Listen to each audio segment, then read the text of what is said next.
Hey guys, good morning. আৰু সকলোকে স্বাগতম জনালো মোৰ অন্য এটা ব্লগলে আৰু এতিয়া ৰাতিপুৱা 9টা বাজিলে গা পা ধুই আহিলো মূৰ ধুইছো চুলিখিনি শুকোৱা নাই আৰু ইমান গৰমত মেলি থাকিব নোৱাৰি হলো বান্ধি তলে হেৰি হৈ যায় এই কাৰণে মই মেলি থৈ দিছো আৰু ভাবিছো আজি এটা ৰেচিপি আগবঢ়াম মাছৰ আৰু যোৱাটো ব্লগত ৰেচিপি এটা দিছিলে হেতু মাৰ আছিলে আজি মই বনাম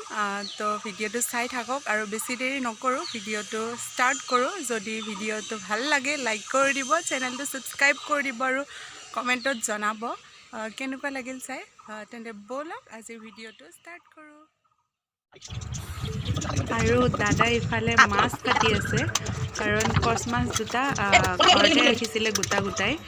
লোকেল কচ মাছ আৰু খাবলৈ বিৰাট টেষ্টি আছিল লোকেল মাছ খাই এনো বিৰাটে ভাল লাগে তো দাদাই ঘৰতে এনেদৰে কাটি আছে মাছ এইফালে লৈ ললো জিৰা জালুক শুকান জলকীয়া এনেকৈ পিচি লৈছিলোঁ এইফালে নহৰু আদা থেতেলাই লৈছোঁ এইফালে নিমখ আৰু হালধি এইফালে এটা বিলাহী কাটি লৈছোঁ এইফালে পিঁয়াজ আৰু মাজত ভোট জলকীয়া এটা এইটো দি দিম কাৰণ জ্বলা খাই বিৰাট ভাল পাওঁ এই কাৰণে আৰু এইফালে আলু লৈ লৈছোঁ আৰু এইফালে মোৰ যোগাৰখিনি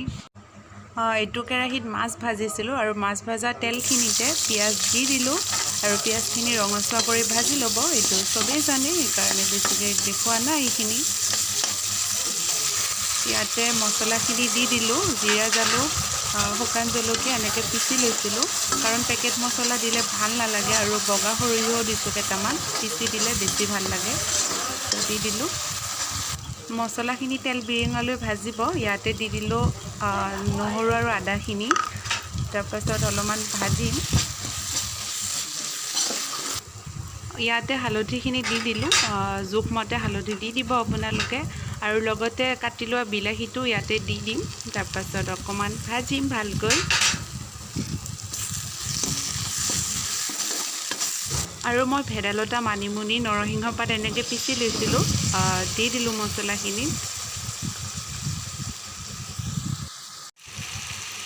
মছলাখিনি ধুনীয়াকৈ তেল বিৰিঙিবলৈ ধৰিছে ইয়াতে এতিয়া মই দি দিম কাটি থোৱা আলুখিনি এই আলুখিনি দি দিলোঁ ভালকৈ লৰাই ল'ম গোটেইখিনি মছলা লাগি লোৱাকৈ লৰাই ল'লোঁ তাৰপাছত ইয়াতে ঠাণ্ডা পানী দি দিছোঁ এক বাটি কাৰণ মই জুলীয়া নবনাওঁ যিহেতু মই গ্ৰেভি টাইপ বনাম এইখিনি পানী শুকাই দিয়ালৈ মই ৰখাই থ'ম নিমখ দি দিলোঁ ইয়াতে আৰু ইফালে মাছ ভাজি থৈ দিছোঁ আৰু এইখিনি মাছ অলপ পাছত দি দিম তৰকাৰীত আৰু ইয়াত দি দিলোঁ ধুনীয়াকৈ উতল আহিছে এইফালে তৰকাৰীত তো মাছখিনি পেলাই দিলোঁ তাতে এয়া ধুনীয়াকৈ উতল আহি আছে এতিয়া মই গেছটো অফ কৰি দিম এয়া হৈ গ'ল মোৰ কচ মাছৰ তৰকাৰী এনেদৰে ওলাই ল'লোঁ খাবলৈ বিৰাটেই টেষ্টি আছিলে আজি দিনৰ সাজত বহুতখিনিয়ে তৰকাৰী আছিলে যিহেতু মায়ে মই লগ লাগি বনাইছোঁ তো অলপ অলপকৈ সকলোৰে জুতি ল'লোঁ তো এইফালে ধুনীয়াকৈ সজাই ল'লোঁ মই মাছৰ তৰকাৰী আৰু মই বনোৱা মাছৰ তৰকাৰী আৰু টেঙাৰ তৰকাৰী বনাইছিলে মায়ে আৰু বেঙেনা শুকাই থোৱা শেৱালি ফুলৰ তিতা বনাইছিলে আৰু দালি বনাইছিলে এয়া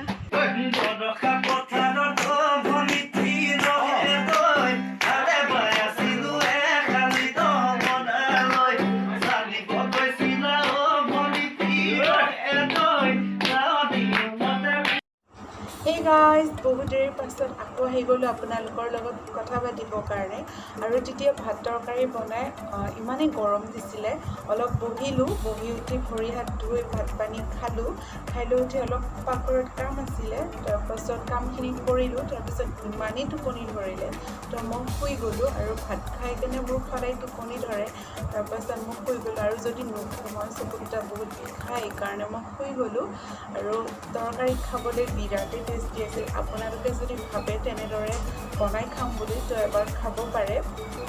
আৰু মাছ আছিল কচ মাছ মই যেহেতু বেলেগ মাছ খাই ভাল নাপাওঁ কচ মাছ মোৰ ফেভৰেট হয় সেইকাৰণে কচ মাছে মই তেনেদৰে বনালোঁ আৰু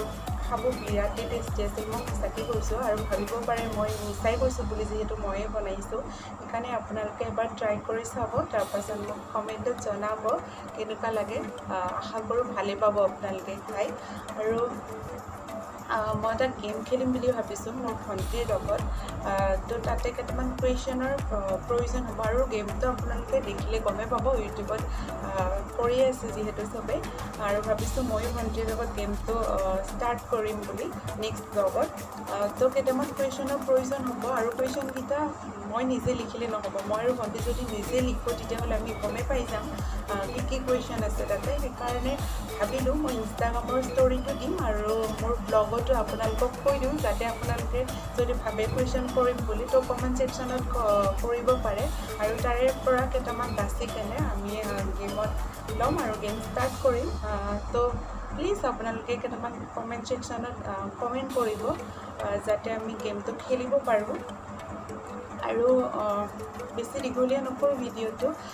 তেন্তে নেক্সট এটা ব্লগত আপোনালোক সকলোকে লগ পাম আজিলৈ বাই বাই আৰু যদি ভিডিঅ'টো ভাল লাগিল লাইক কৰি দিব আৰু চেনেলটো ছাবস্ক্ৰাইব কৰি দিব যিহেতু মোৰ ইউটিউব চেনেলটো খোলা বেছিদিন হোৱা নাই আপোনালোকৰ মৰম আৰু আশীৰ্বাদে যাতে মোক আগবঢ়াই লৈ যায় তাকে কামনা কৰিলোঁ তেন্তে আজিলৈ bye bye love you all